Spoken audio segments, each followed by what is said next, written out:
Welcome to Disturbed, Season 7, Episode 6 of American Horror Story Cult. This was the controversial episode, Midwestern Assassin. I'm really actually glad we're doing this later because the week that this one dropped was the week of the shooting in Las Vegas. Mm-hmm. Although there was another shooting this weekend, just to give you a time frame, at a church in Texas. This is really timely, and it was hard to watch it today. When I watched the episode, it was a couple weeks ago, and it's a little cooler. But I watched it again today, and I was having like post traumatic stress from watching it, going, "Oh my god!" And they cut from something that I read. They cut almost all of all the scenes where they have the people getting kind of blurted out and getting shot. They cut out like all of that. So they did all of those scenes. They showed enough. They showed some, but then you hear, you don't see a lot of stuff. I mean, you hear it. There was a lot. The one you hear it, but you don't see it. The guy by Ivy. But see, I think that was actually a good choice. It didn't need to be as gratuitous. It totally had an impact. I mean, I'm watching it going like, oh my gosh. And when that guy got shot by Ivy and they pan over and you see the blood go across her foot, I was like, damn, this is they're really rough. and to go aside from the seriousness of this, they're really good at blood splashes now. They've got the Walking Dead splash going. So if you guys watch The Walking Dead as well, it's it's blood splash central, and this is they're taking some. Especially they haven't splattered the lens. Oh god, you know how they do that on Walking Dead. If you watch the last Walking Dead, it's like every other scene. It's like a big splat. You're like, come on. There were like 1 million zombies killed, like 68 people killed in that one. Yes. This was a high body count day today, so this week. So, but we're getting this is it's controversial. A lot happens in this, I think. Holy cow. We got to get into this. So there's a ton of stuff going on, and there's some great just plugins of characters. Yeah. Not for no reason, but like, hey, here you go. Oh, we're so sad. It's really good. So this episode was the one that pushed the story forward. Mm-hmm, absolutely. In a big way. Like, we got all this backstory we've been kind of building, and we're getting this one. Allie gets strong. And what a great double blind on this one. We see the shooting go on. We see Ivy freaking out. We see Harrison like in the crowd. You're like, okay, is this pre? Is this post? We don't know yet when it's all going down. And then we start assuming like, okay, it sounded like Kai. But why are they all there? And who's shooting if it's not one of them? Mm-hmm. Then at the end, we see the SWAT moving in, and the very last thing you see is Allie holding the gun. Right. And my thought at that moment was, this isn't making sense. Right. I would agree. The rest of the episode, up to the point where we find out it really didn't make sense. Mm-hmm. But the rest of the episode, they did a great job of building an argument for it making sense. Mm-hmm. I thought. Yeah, I think so too. And they do a lot of this, and I don't want to say misdirection, but they throw a lot out there. And then when you look at it from the other side, it's definitely not what it appears in the beginning. Well, yeah, when that guy that was by Ivy was getting shot, that's when I'm like, it makes sense that it's Allie. Right. She's trying to pin her down. She's trying to scare her. Sure. And there's a lot of, and it seemed very angry as most of those do. It wasn't like somebody just came in with an AK-47 and opened up. There was some significant. It was a pistol, which is what she had in the house. In the house. So yeah, absolutely. So there was a lot going on, and when they showed the shooting, they showed clearly you could see it was a woman's hand shooting. Yes. Mm-hmm. So there was a lot going on, and maybe Allie just had enough and cracked. So, and I don't know if you noticed this, but when it showed Kai laying there, after it showed that it was Allie, it showed Kai laying there. There wasn't like a pool of blood. No. So I didn't know what was up at that point, but I definitely took note, especially with how gratuitous it's been. Yes. I would have figured if Kai is shot, there's going to be a pool of blood coming out, but sure. Or there'd be blood. There'd be some blood. His shirt or his hand or something. There was nothing. No, there was nothing. So that was kind of interesting. Okay, before we do the reveal on that, So we get the flashback to what we saw in the last episode. We see Meadow. This is where she runs up to the window and she reveals. Was that first or was the town hall first? This is first. Okay. This is first. Because I wrote it in order. We've got Kai holding the rally. Oh, there we go. Sorry, I'm off on my page. So we've got SWAT. We've got Meadow tells Allie who's in and tells her about Ivy. This is where I had it wrong in the last episode. This is actually where Dr. Vincent calls. And she says, "Who told you to call me?" Yes. So I had it off just a little bit. I watched them back to back. I actually watched them back to back both times. So even with my notes, I was confused. I don't think I'm going to do that going forward because it made it a little tricky. Allie goes. Now, this is where Allie, in the last episode, she wasn't strong yet. She saw this and was freaked out. This is the episode when she says this and she's like, "How did you know to call?" She's really suspicious. She's heard about Ivy being part of this cult, and all of these tumblers are moving into place for her. Right. She grabs that knife, her butcher knife. Yes. It's actually a cook's knife. Right. French. It's a French And knife. what does she do? Goes back over. Right over to Harrison's. Yes. And she breaks into the bathroom and we see the Humpty dance going on. Yeah. The cop and Harrison. Doing their thing. She sneaks in. She grabs the keys. They don't hear it. She goes down. She goes into the garage. There's Meadow tied up. Right. Crazy. Right. Mm-hmm. So but Allie, you can see in Allie's face at this point in time that she doesn't. It's not that I want to say she trusts Meadow or does whatever, but her attitude towards Meadow has changed a little bit. You can see that something has clicked in Allie's mind. Yes. And she, instead of like, this would be the opportunity if you're pissed off at Meadow, kill her and get on with it if that's what you want to do. Why not? Everybody else is good. Or leave her. She frees Meadow. And now this is what was interesting. Something wasn't adding up to me here. It adds up later. Right. But the last time we saw Meadow, she was in the grave. Right. Now we see her and she's tied up in the garage. And it's like, why? Right. What happened? Mm-hmm. And why are they upstairs and she's there? And we know that they obviously somebody put her in the grave and it was bizarre. Mm-hmm. And now we know that I'm wrong. Even in my notes, I was wrong. We did see she went over to Allie's and said the thing about Ivy and they put the bag over her and they took her. That's why she was in the garage. Okay. Right. So it didn't make sense to me in the moment. Didn't make sense to me until right now. A moment of clarity. So she frees Meadow, and where do they go? To the restaurant. Well, no, before they do that, they open the door, and there's Harrison and the cop. Okay. And they run outside, and she maces Harrison in the face. Yes. Brutal. He's out. I mean, he's down. They get in the car. The cop is running after him. Doesn't matter. They get away. But they go to the Butcher on Bay or whatever the name of the place is. And I'm like, what? Yeah. Especially if she's suspicious of Ivy. She had a run-in with these clowns there. Right. She thought she was being told that was a figment of her imagination. But reality is she now knows there's something up. Why? But, well, you know what? Why there? But looking at it, number one, it's the only other place probably besides her house where she might feel safe. How can she go to the cops when one of them is Boynton Harrison? So she can't trust the cops. She did say, I can't leave without Oz. Right. So she had to. But go to a Motel 6. Go. Right. Yes. Go someplace.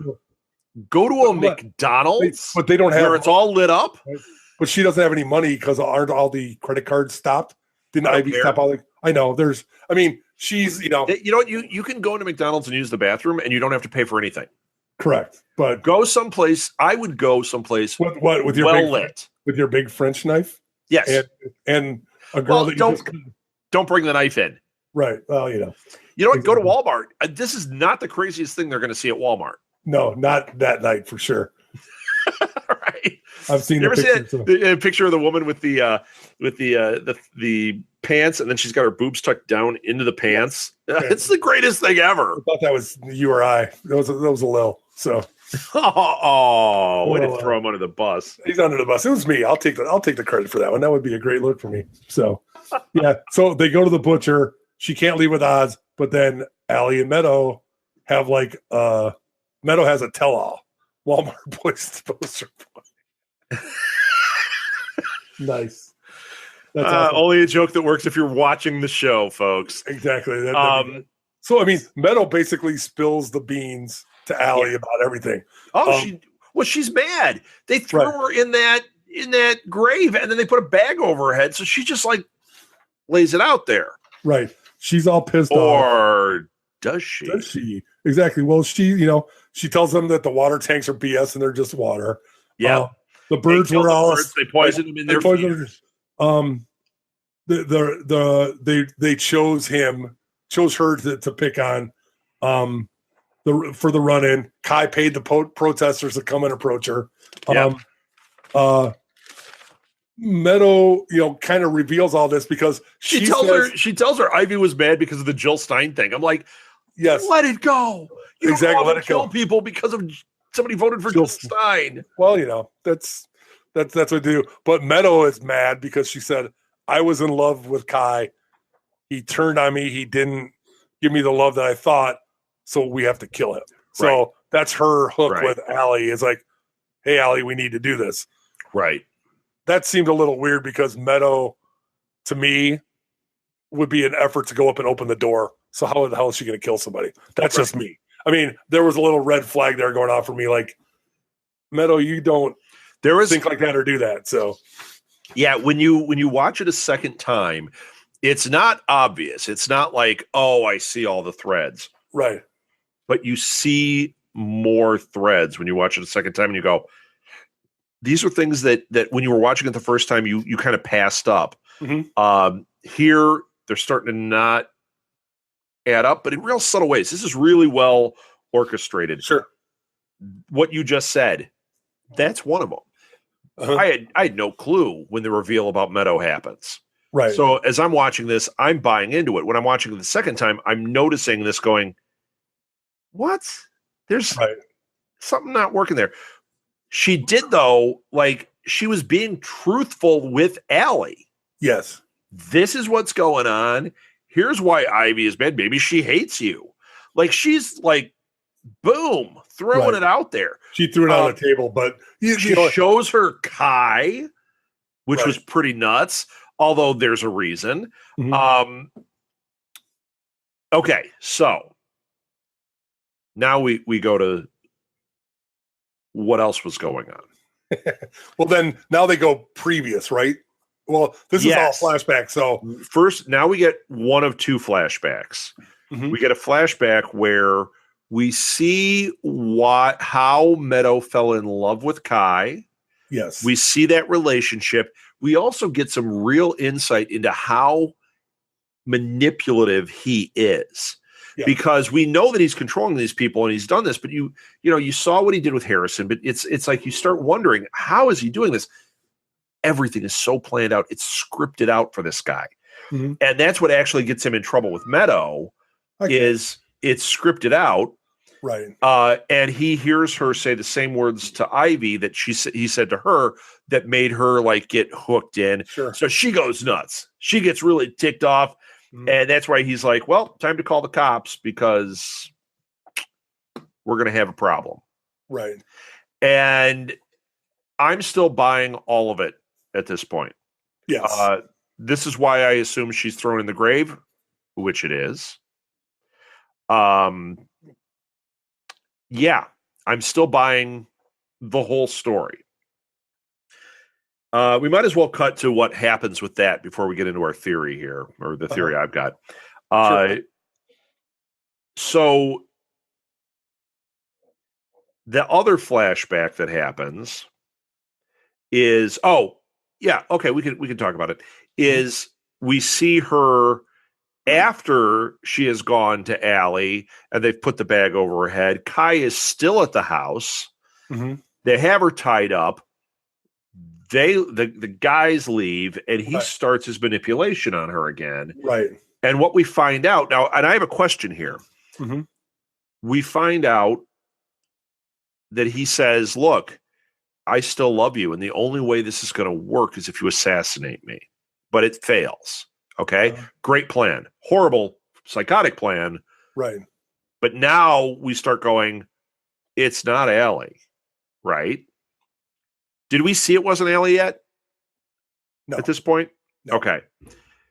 You kind of knew at this point. Mm-hmm.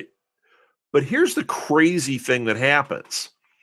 So Allie goes, instead of going immediately and dealing with this, she takes Meadow to the therapist. Now we're flashing back to real time. She takes Meadow to the therapist. Well, it's not real time because this is all flashback after that first scene. Mm-hmm. She takes Meadow to the therapist, and the therapist, she's like, oh, this is what's going on. And he's like, well, calm down. It's all in your head, whatever. She leaves, and she's, this is not in my head. You're the person I have to go to. I'm leaving her with you. She goes back to the therapist. Meadow's gone. Yes. And he said, what? She left. What? Exactly. I couldn't keep her here. Then we get the flashback that shows what happened there. Now, here's where I have a big question. Mm-hmm.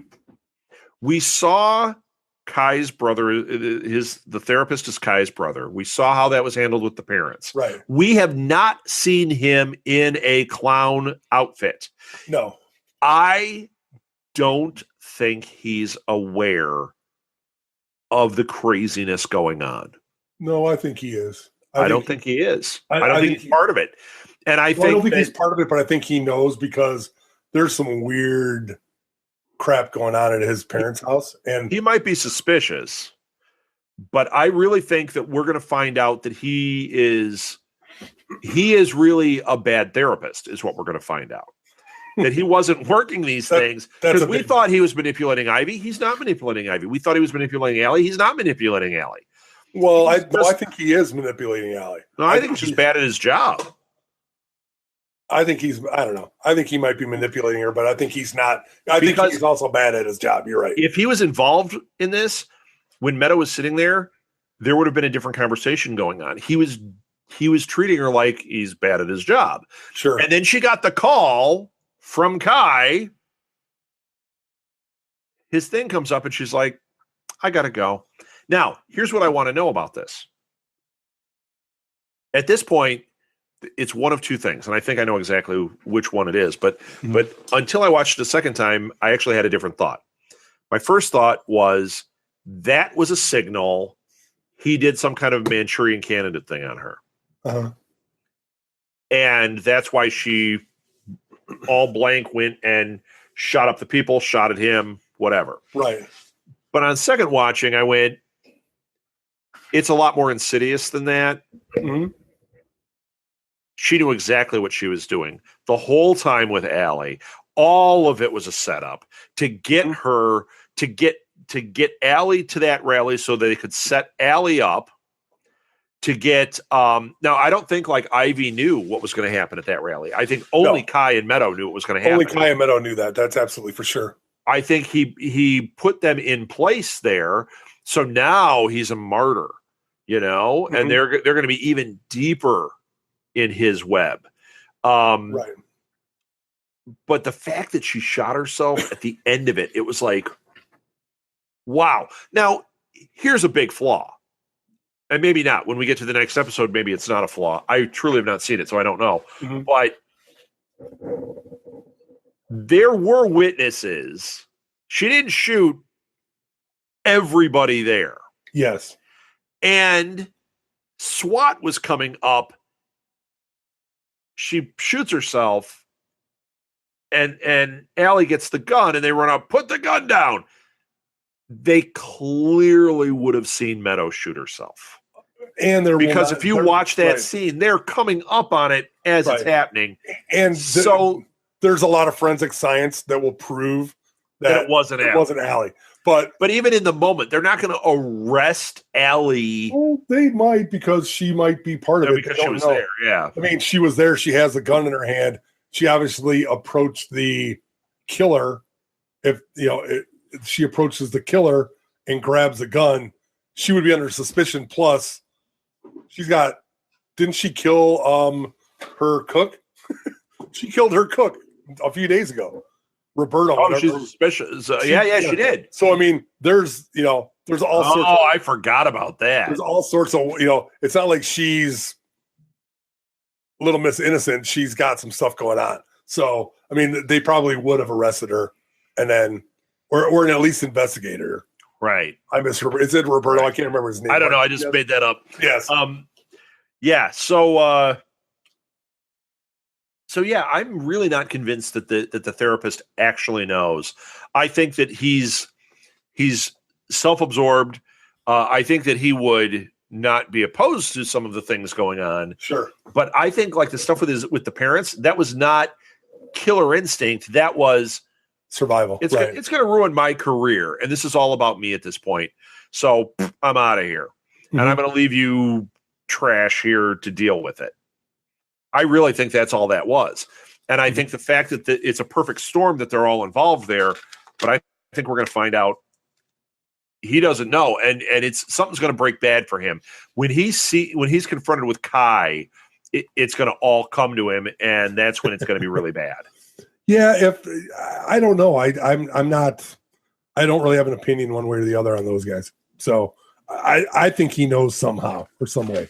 So all right, let's move on because we got a couple of more important things. So there's this what do you call it? A meeting, a rally, conference? It's kind of like a town hall meeting. Yeah, and Kai's doing his thing. This is before we see who's shot. He's shot. Right. So, and then lo and behold, American Horror Story favorite, Mayor Winningham shows up. Yes. And she was great at this. Right. I went to Berkeley. I've seen it all. Right. Her name's Sally Keffler. Oh, yeah. God. What a great name. And she's great. She takes Kai to task, and she's like, you're not a conservative. Like the things she said, she's like, I know conservatives. Right. I interviewed Barry Goldwater. Exactly. I know. You're That's like, great. You're like, you know what? And I love how she calls it out, and she calls out what is happening. And I know that it's all, politically charged and everything. And people are like, I'm Trump, I'm not. But what she said about Trump here was like, yeah, he is toying with the alt-right, obviously, because that's why this is all kind of happening in real life. Mm-hmm. Doesn't mean he's part of it. I'm not saying that. I don't want to get a million messages about it. What I'm saying is he obviously he would not be what's considered a conservative. No. He fits the mold that they presented here more. Right. Well, that was her really interesting. This is her line about it. You are a reactionary. Yeah. They are the garbage. And then all of these other people are the flies that come with the garbage. Yes. So it's fantastic. She's just like, she basically boils down to is none of these people are actual conservatives.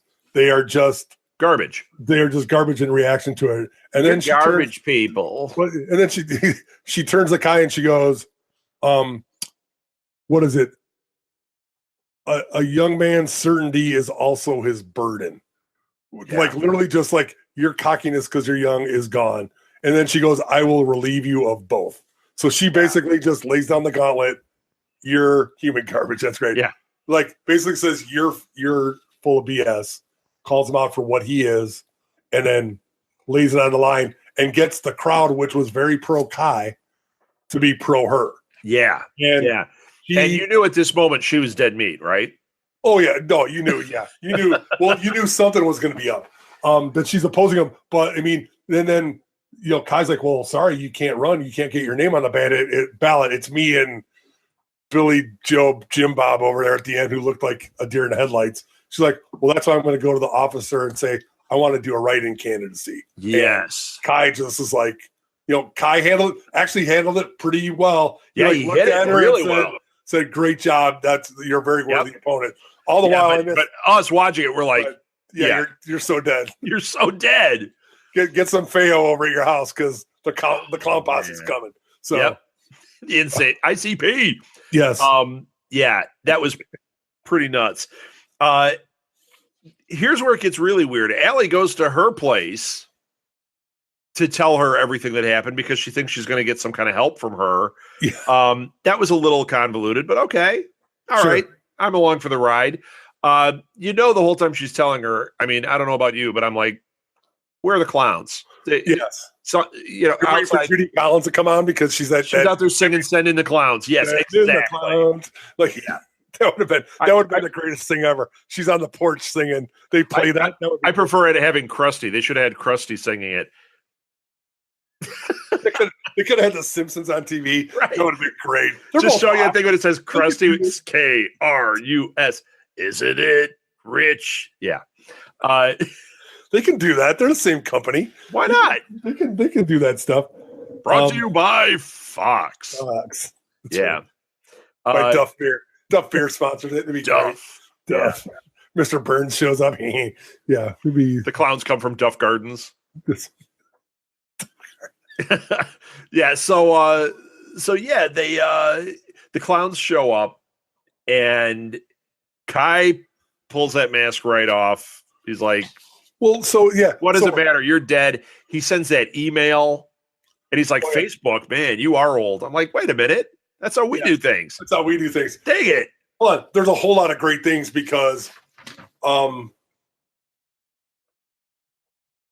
Sally is like sitting there rolling a joint and Kai go in normal and then the clowns come? No. Or not? No. So he gets there. She's like rolling a joint, like not having a real care in the world. She's kind of like, oh yeah, this is going to be great. And believing Allie too at the same time. Yeah. So she doesn't believe, but she also doesn't feel fear. She's just like, okay, this crazy stuff, this guy's a nut. Right. And all right, we're going to deal with this. And yeah, we're going to deal with it until you hear the window crash and in come the clowns. Right. And because I think jokes about that, send in the clowns. I really think Kai goes as Kai. Yeah. And then the clowns come because they're talking. And then she does it, but whatever. The great line about the suicide email on there is she goes to him, no one's going to believe any of this. And he goes, of course they will. It's on Facebook.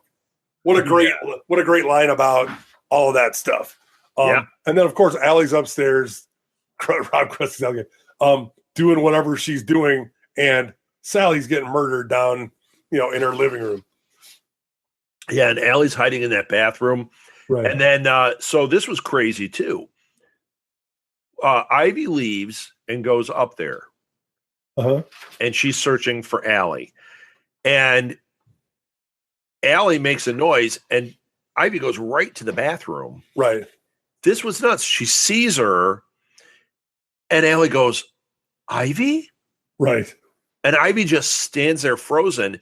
And then they're like, come on. And she just leaves. So those clowns must not have known Allie was there. No, only one who did was Ivy. So yeah, that was really crazy. So what we have now is Ivy did not kill her. Now here's what I wonder: did she leave her alone because there was a glimmer of this isn't me? I'm not just killing her, or does she know the plan enough about the Manchurian Candidate thing that they're going to set Allie up? She may not know, because what did he say to her? We're going to make sure that she can never get Oz. Right. And this would be the way. So maybe she knows. She may not know, because I really don't think that they knew that there was going to be the shooting like that. I think all they knew is there was going to be a setup. Right. Let her be. Let her get freaked out. We're manipulating her so she does something crazy, and that will ensure that she can never get Oz. I think that's what was going on. I think we were being led to believe maybe that Ivy's heart was growing. No, I don't think that was the case. Or that Ivy just doesn't have she can't do it. She's not as committed. But I don't think that was it. I think it was they knew she was there. You go up there, let her see you, and don't do anything. Yeah, maybe. I don't know. I get from me personally, the way that Ivy acts is Ivy's very, she's like into it and wants to do it, but I don't know if she's really committed and wants to go the whole way. She's not as nuts as the other people. Like Winter's like completely crazy. off the deep end. Yeah. Harrison's off the deep end. Beverly's off the deep end. and they're committed to do whatever they need to do. Where Ivy says, "Oh, I'm going to do whatever I need to do, but I'm really mad about Jill Stein." I think that kind of sets it up. Although I think she's willing to do stuff. My opinion is I don't know if I don't know exactly what happened, but I think your point is valid. Maybe Ivy did know that. Hey, if you see Allie, don't do anything to her because something's going to happen. Right. Because we got to, if you kill her, because she said, I can't kill her. She said that earlier. Right. I can't kill her. Here she was confronted with it. She didn't kill her, but maybe she knew. Right. Like, we know you're not going to kill her. Go up there. See that she's there so that it just, maybe this will tip her over the edge. Sure.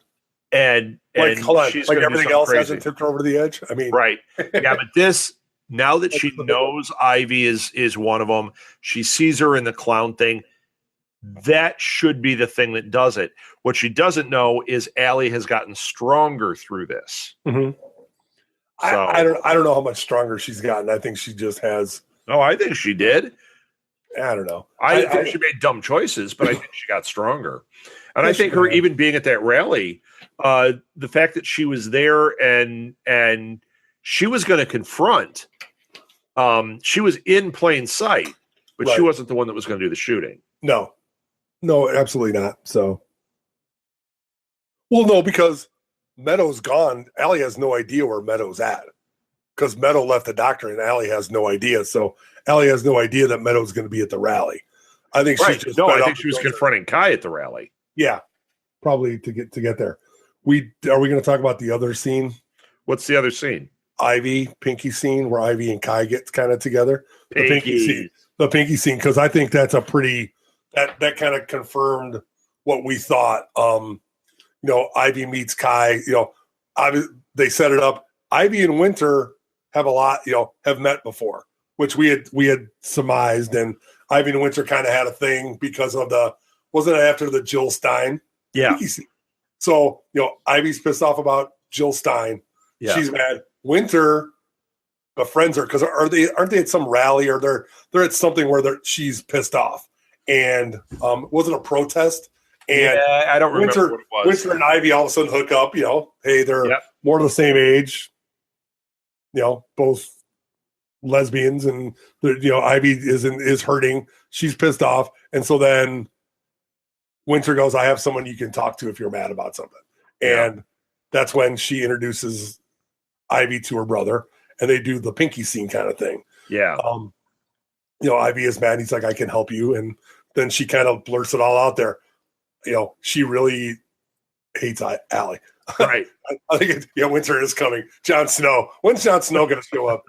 That'll be awesome. So, she goes, I dread being next to her in bed. Yeah. But this is where she said, I can't kill her. I won't do that. Isn't this where they established that Allie is the biological mother? Yes, we get to find that out too. That was a big reveal too. You and I talked about that before. Yes. Like who is it? And they were kind of alluding. I thought they were alluding to it being Ivy. I did too. So, but no, Oz was just closer to Ivy because Ivy wasn't acting nuts. Right. So I mean, there's all that. She's jealous because the breastfeeding and all that stuff. Right. Allie's being a little selfish and being older. There's a lot of jealousy going on, and then the great line. Her entitled bullshit phobias. Yeah. So she thinks it's all just a pile of crud. And then I think that kind of confirms that, Allie is the one with the money. Ivy's the one with the sweat equity. They do all that stuff. And then, she's, I think she gets kind of in there, and then Kai asks her, does my young hot sister make you happy? And then the next question is, well, have you thought about murder? Like, just throws it out there. It's like, there we go. So now Kai has got her involved, and right. I think Ivy's like, oh yeah, that sounds okay, I guess. And maybe she won't commit to the murder, but she'll be there for it. So sure. Which I thought, I love the Pinky scenes because I do too. Because it's so revealing. Oh yeah. Well, that's the whole thing. It's like, hey, what's the backstory? Why are we doing this? What's going on? They do the backstory, but you see his manipulation when they do them. It's really, really well done. It is. So I got one last thing. Yes. So since we are late with this, I know that the episode aired before Halloween, but this is being recorded post-Halloween. Yes. I got a story for you. Okay. Okay, so Halloween around here, we're near Chicago. It was cold. Yes. And yeah. I was alone. Halloween day was cold. Yes. So I was alone here. The family was out doing something. I had to get the door before I had to go to school that night. Mm-hmm. Before I went to school, I was the one getting the door with the candy. So we had our bowl of candy and everything. And now, like, I have to leave at 6, right? Right. It's like 5:30, and finally the doorbell rings. I'm like, wow, weird that it's like this late. So I go to the door. I open it up. 2 kids. Probably. It's so much worse. 2 kids. So much worse. The girl, I have no idea. She was dressed like a ballerina or something. The boy was wearing that damn Trump mask from the beginning of American Horror Story. He had the red tie, he had the whole thing, but he had that mask. And he's just standing there, and she goes, trick or treat, and he never said a freaking word. And I put the candy in, and I'm like, this is really upsetting. And he just like stood there, like stone, and then walked away. And I was like, I don't want to be alone. What the hell just happened here? Did you hear the music? Dun, dun, dun. Yeah, right. I saw the thing go like, eh. It was truly frightening. And I'm like, I couldn't have left for school early tonight.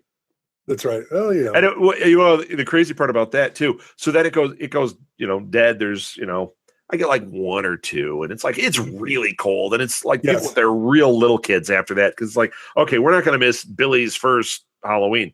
Right. So that's what we're getting. 6 o'clock. Okay. Still got a little bit of candy. Still got a pretty good amount of candy. Turn off the light, because that's the indicator whether you're here for Halloween. And I go out to the car, and I get in, and I turn it on, and I look up the street, and I'm going to back out. And there is a friggin' like zombie horde of kids coming down the block. Right. Like my entire Halloween in one horde. So I got out of the car, went inside, I waited for him, and I just was like, I dumped all the candy. Martha and Molly came home, not one bit of candy left in the house. I'm like, I did it all in one shot. But it was crazy. There was nobody out. I drove around, there's nobody out. Just this one clump. And they were all ages. And it was like 3 Halloween parties in one group coming down the street. No Trumps, though. That Trump was the scariest thing of Halloween. I'm telling you, man, if you saw that mask and like the kid doesn't move, he doesn't say trick or treat, you're like, are you in there? Exactly. Yeah. He should have tweeted you. That would have been even better. If he would have tweeted Trump, it's me, Margaret. That's what I said. Yeah, after he left, he tweeted. That would have been really funny if I gave him my thing and he's like, this candy was awful. Loser candy. Loser candy. Loser candy. You don't give out full bars. What are you, from Puerto Rico? Hey, watch it. Watch it, Trumpy. Yeah. So there's my Halloween story. People wanted horror stories. There we go. That was truly frightening to me. We get nobody. There's no kids that live by us. I mean, you still buy all the candy though.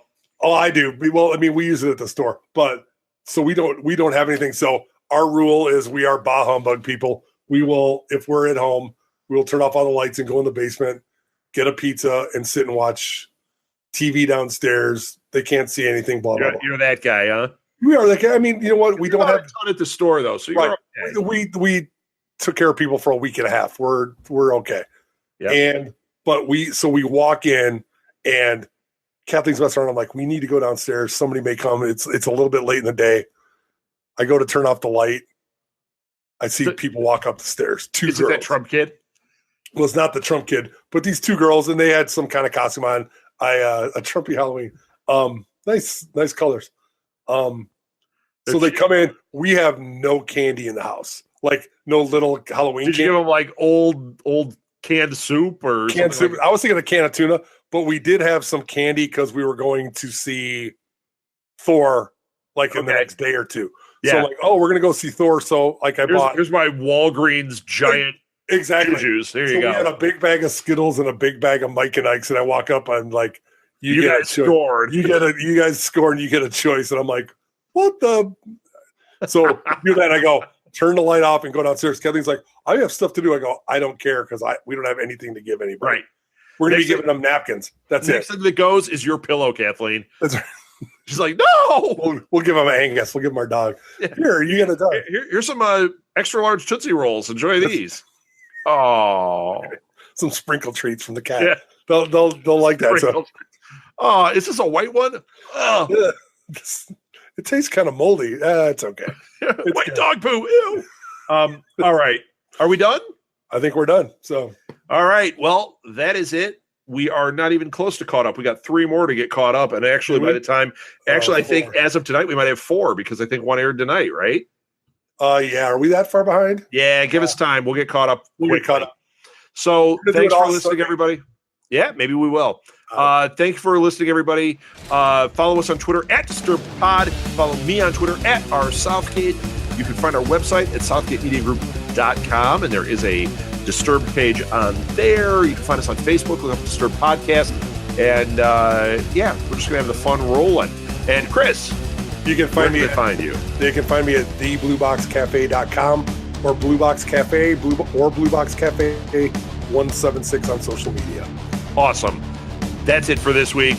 I got one more thing to say. Winter is coming. Trumpy Halloween, everybody. Trumpy Halloween.